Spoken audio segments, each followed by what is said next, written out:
Playing with the improvisation machine feels like flying and navigating through a storm of sound textures and gestures.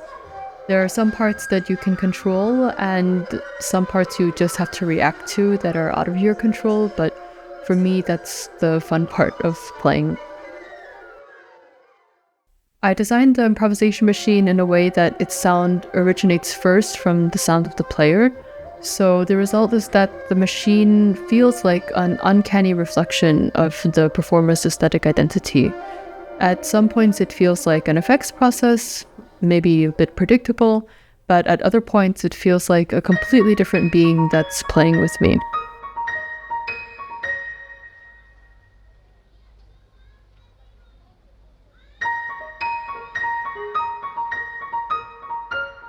So what you see is actually not a solo performance, you kind of see a duo performance.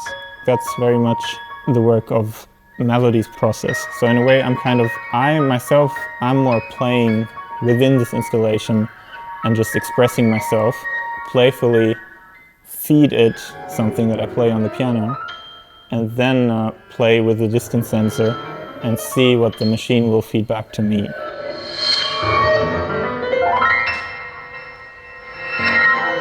There are certain patterns, I might expect something, but sometimes the machine will feed me something different that I didn't expect. And it will lead to a new pathway within the music, which is really interesting.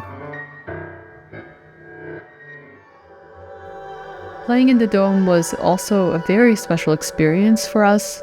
Because it's transparent, you're so exposed, and we were positioned also in a very public spot along the Lake of Constance.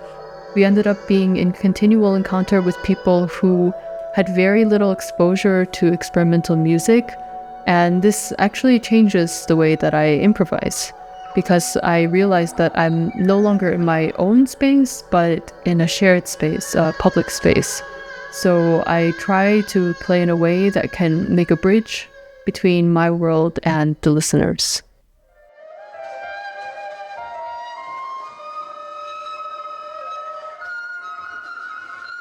I think experimental music has the role, and maybe you can also say it's kind of like a mission, to expand people's comfort zones and their imaginations.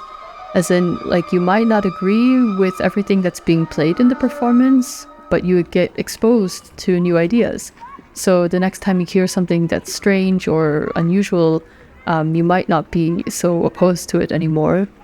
And for me, this is a kind of metaphor for how we should be in our society, especially when we are exchanging ideas, practices, and cultures that are unfamiliar to us. And I think this is essential for us to evolve and to thrive.